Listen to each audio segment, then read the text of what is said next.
Mrs. Lana? Oh my goodness.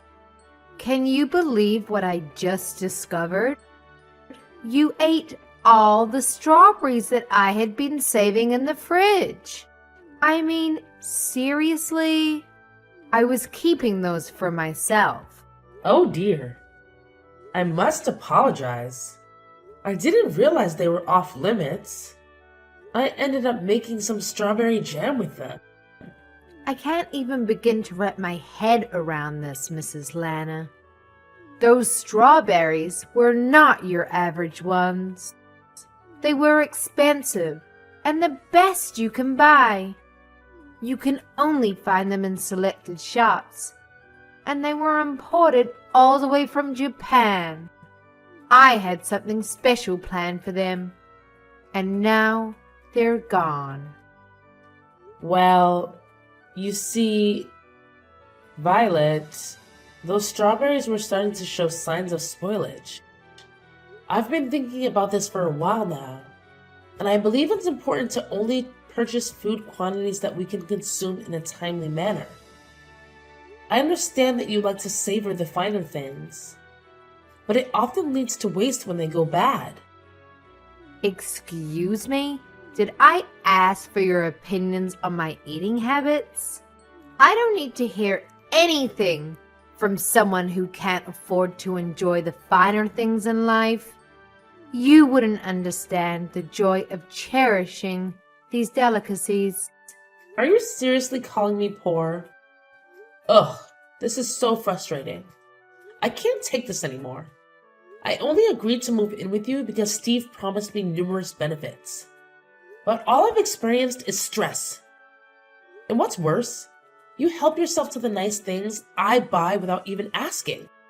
On top of that, you only contribute to a small fraction of the rent. And to top it all off, you don't even appreciate your daughter-in-law, despite everything she does for you. I'm sorry, but what exactly have you done for me? I let you live with me. I graciously opened my home to you. Didn't Steve mention that he wanted us to live together before the two of you got married? That's beside the point. I can't take this anymore. I've reached my limit.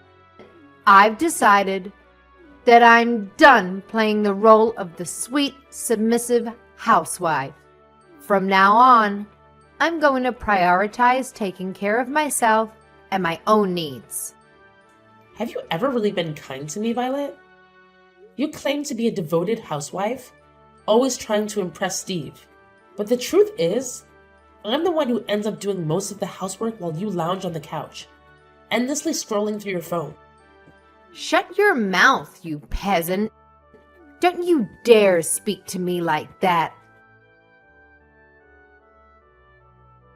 Steve, I need you to tell me what you told Violet to convince her to live with me.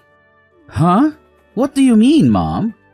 She just threw all of her anger at me and that this isn't what she signed up for. And that you told her that there would be benefits on her side by living with me. She even went as far to call me a peasant. And that I should be ashamed for not being able to spoil her. Violet told me that you were the one who came up with the idea to live with me. And that you convinced her to do so. So I need to know what you told her. Just come clean with it. I need to know this to straighten out this whole situation. Besides, I've been having a feeling that you're lying to me for a while now. What? I mean, you had a bunch of money inherited to you when Dad died, didn't you? He worked at a decent company, so I imagine the insurance was great.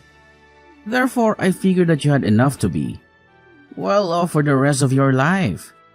Maybe even better than well off. So I told Violet that you would support us a pretty good amount per month if we let you stay over at our place. So we had a discussion and decided that it would be best to rent the money that we need for now and have you support us to pay it back. And you tried to ask me to live with you guys without raising any suspicions by keeping something so huge from me? Wow. I remember how happy I was when Violet told me that she wanted to keep me close for when I grew old. It was all about just money, huh? You don't have to say it like that, Mom. Don't you enjoy our company? After finding out about your motives, no, I don't. You turned Violet into a cold-hearted liar. Now all she does is complain about my presence and call me poor. I should never have even bothered living with the two of you.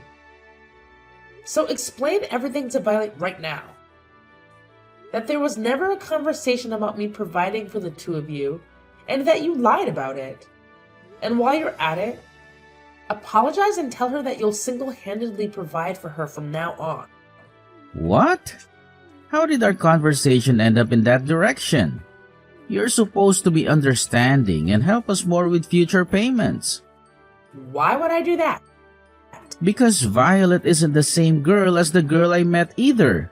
Ever since my salary started going down, she's been constantly irritated about my presence too. Thanks to that, she and I haven't been doing so well as a couple. I can't say that I didn't notice how her behavior towards you had changed as well. Even in this situation, I believe that you would help me because you're my mother, and that's what mothers should do for their sons. But you didn't even bother offering help. And now you're trying to abandon me in this situation and leave everything in my hands? Don't you see how harsh you're being? You're my mother, so do something. Are you kidding me? How old are you? Someone your age needs to pick up their crap and finally become independent. I'm the one who should be asking you if you're kidding me right now. What kind of mother behaves like that to her son? If you're going to be so cold, then fine. I see how it is. I could kick you out of the house as soon as I want. You are going to kick me out? Even though you're the one who suggested that I live with you in the first place? If that happens, you're going to be in big trouble, aren't you? You sold our house and all of the land that you owned before moving in with us. You have nowhere to go back to, right? You don't want to become homeless at that age, do you? All you have to do to avoid that outcome is to stay in that house and keep paying your rent to us. I can't believe this. You are threatening me. I have raised my son into a monster. Come on, I'm just negotiating, Mom. Besides, you still have the money that you earned by selling our old house, don't you? I'm sure it wouldn't hurt to pay a little bit of rent every month. I look forward to our business together. We couldn't have had such a nice house without you. So thank you for your support.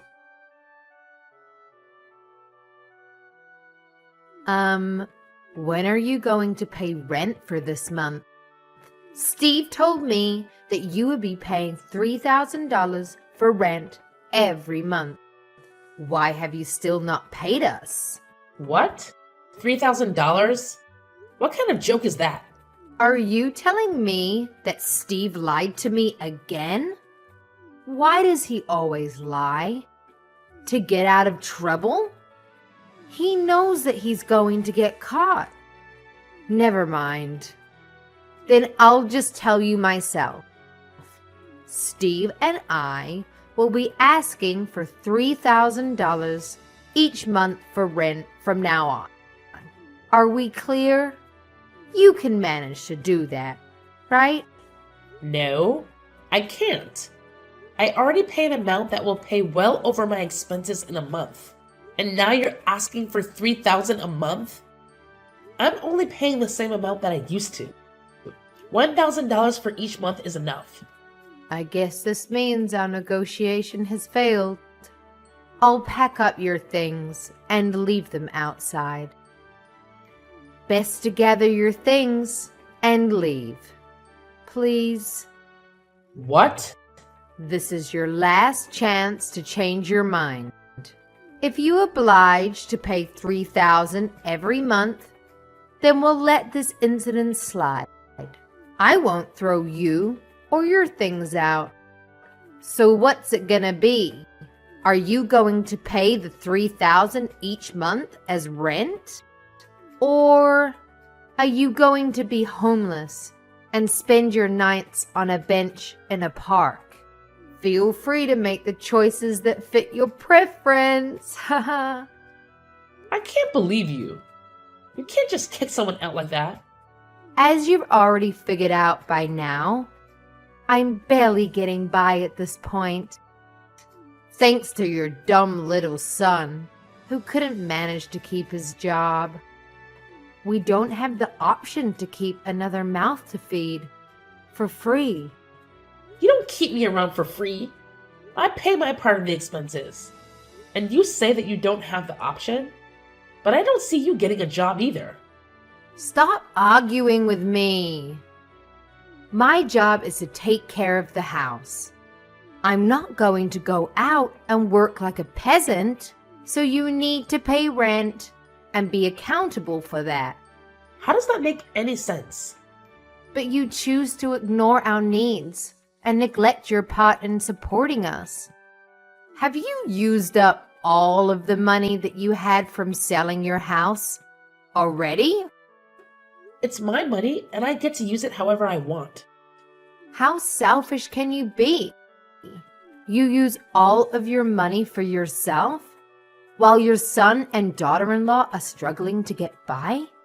I can't imagine how easy it must be to rely on someone else to live while not making any contributions whatsoever. But that ends now. If you can't pay your rent, then get out of my house this instant. So that's all I was to you, huh? You never cared about me. You just wanted to use me as an ATM. Well, then, I'm glad to leave. Shut up, you poor old hag. I mean, what else did you expect from us? The only good that you do is pay us. So I think it's fair that we only see you as an ATM. You're not worth the space in our house. You need to leave and never show up ever again. There's literally no point in letting you live with us, you parasite. I guess I'll move into the luxury nursery home with a built-in country club in the town next door. Seriously? I guess he got his habit of lying from you. I'm being serious. And where on earth do you think you're going to get the money for that? I have every single cent that I need to afford it. I currently have $2 million worth of assets. So you can probably do the math that I have enough to spend a lifetime in a nice place like that. 2 million? How? I think I'll get going now. I promised my friend that we would go somewhere to have tea together. So I'll go do that. As a matter of fact, I'll stay at a friend's house tonight. So please leave my things at your front door. I'll be moving into my dream environment after that, so you won't have to see me ever again. I can't tell if you're joking. You're kidding about the $2 million, right? Even if your husband passed away and left an inheritance, $2 million is unrealistic. Oh, it's not my husband's. I made it myself when I was younger. What? Yes, I bought some real estate with the money that my husband left behind. So I have $5 million if you include that. I hit the jackpot with the apartment I bought and started renting out. You have $5 million. How? Because I plan ahead and save up money before I make financial decisions. Unlike your dumb little husband. This whole situation doesn't make any sense. Even your son hasn't told me anything about money like that. I'm sure he'd be aware if you had assets like that. I've actually never mentioned it to him before. I sold the company that I was running at the time, as soon as he was born. So you sold your company? You're trying to tell me that you were a business owner? Yes, that's exactly what I'm trying to tell you. I was a big risk taker when I was younger. I started lots of businesses and most of them failed. But one of them really took off, and it expanded to a pretty good scale. I can't believe this. I married my husband right after that, though. So I ended up selling the company for a pretty good dime. I found it more important to marry and devote myself to the love of my life Therefore, I sacrificed the potential of becoming a billionaire to pursue it. How could you sell your company for a reason like that? Are you stupid? Do you think so? Because through my eyes, it seems like you and I are doing the exact same things. Quitting our jobs to become housewives. I just wanted to support my husband with everything I had. So I did exactly that. He was very kind, but he had trouble balancing his tasks. So I had to step in all of the time. And I enjoyed it a lot. The money that I got was just a bonus. And that's how you got $2 million. Exactly. So that's probably why Steve never mentioned it to you. He simply only knew me as a housewife. The subject just never came up because we were all happy with the situation that I created. Honestly, my brain can't keep up with all of this. Then you can look it up on the internet tonight. The company is still pretty large in scale. I'm sure you can find my Wikipedia or something as its founder. Mom? What do you mean? You used to own a business? Why did you never tell me about this? And your savings? That should have been the first thing to bring up when you started living with us. Let me ask you this. Why would I have to tell you what my savings are? In fact, why should I even financially support you? Are you serious? Yes, I'm serious. This is my money, so I get to use it however I want. Is there some type of law that obligates me to help you out because I'm your mother? But I'm your son. Isn't helping me out when I'm struggling the normal thing to do? You don't get it, do you? I'm not going to help you. Especially because you're my son. I care for you, so I need you to learn how to keep going on your own. Come on, Mom. Don't be like that. Look, I'm sorry about all of the things that Violet said to you. I really am. And I'll make sure that she understands her faults too. So can you please come back and live with us? Violet is saying she'll do all the housework from now on. And I'm sure things are going to work out this time. All you need to do is support us the way you always did. And all are going to be well. Sorry, but I just finished signing up for the nursing home that I was talking about earlier. So no, I won't be moving back with the two of you anymore. What? Have you already finished signing up? I mean, I can't just stay at a friend's house forever, can I? The place I'm moving to has a whole building to itself. So I'll be spending the rest of my life shopping and sipping margaritas next to the pool. My friend even said that she's moving in with me. So we'll be having the time of our life. They own a whole building? And a country club is inside? How much is that going to cost you? You could have so much money living with us instead. I'd rather use everything I have on myself than let you two parasites steal from me. I hope you and Violet live happily alongside each other. Don't mind me anymore. This poor old hag will be living in a beautiful nursing home with everything she needs to be the happiest she could be. Mrs. Lana, what have you done? What are you talking about? You know what I'm talking about. I really don't. The neighbors.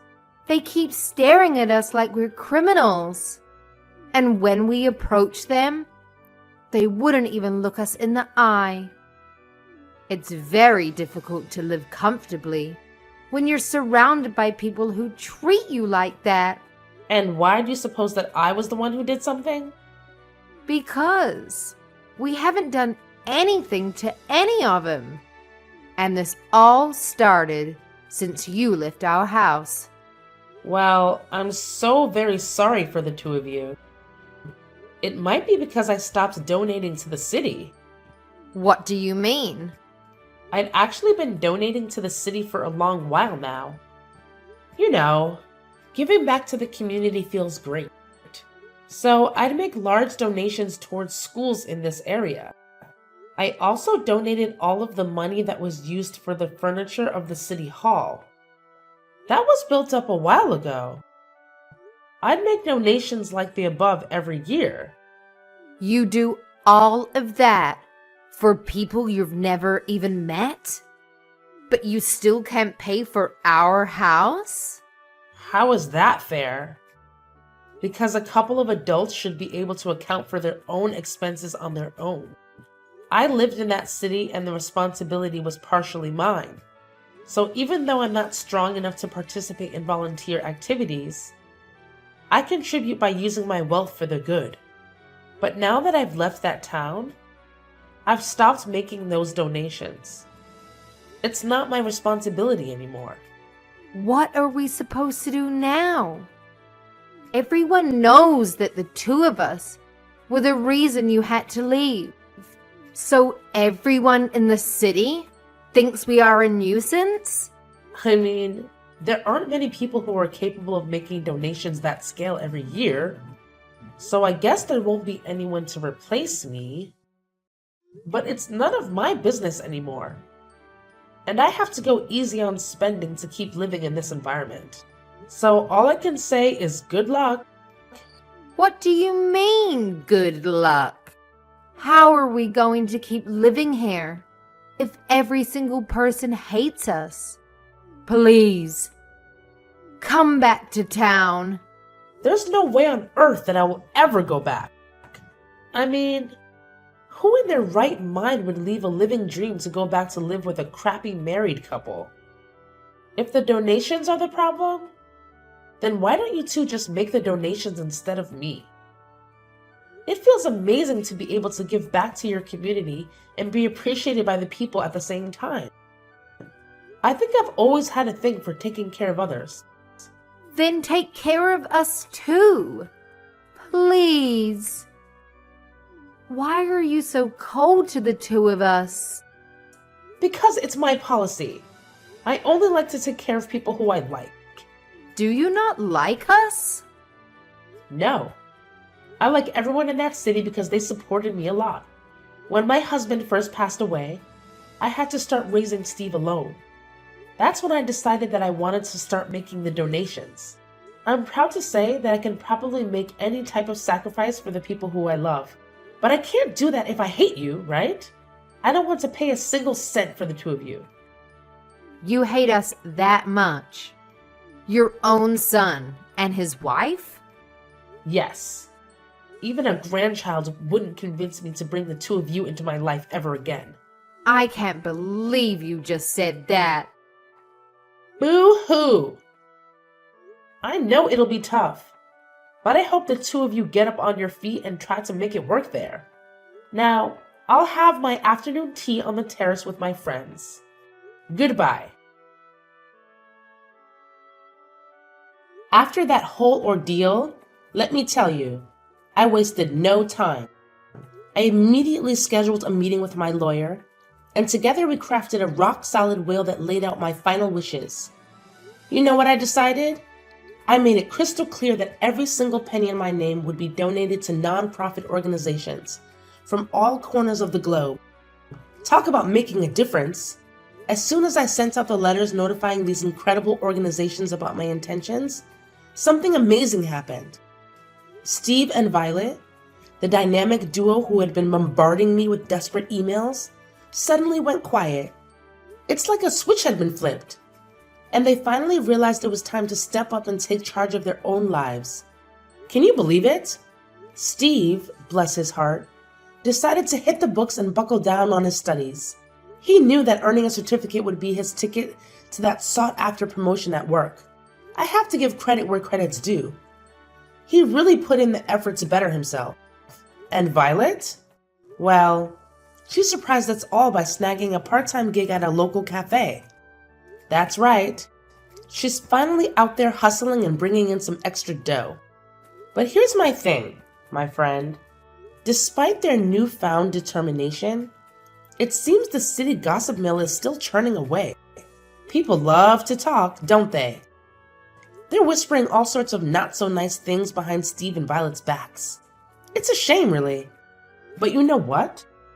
They're not letting that get to them. They're putting on a brave face and doing their best to earn back their rightful place in the community. I I genuinely hope that everything works out for them. I hope they can look back one day and feel a sense of pride in what they've achieved. Life has a funny way of throwing curveballs at us, but sometimes it's those very challenges that push us to grow and become better versions of ourselves. So here's to Steve and Violet. May they find their way and create a future they can truly be proud of. Cheers to that!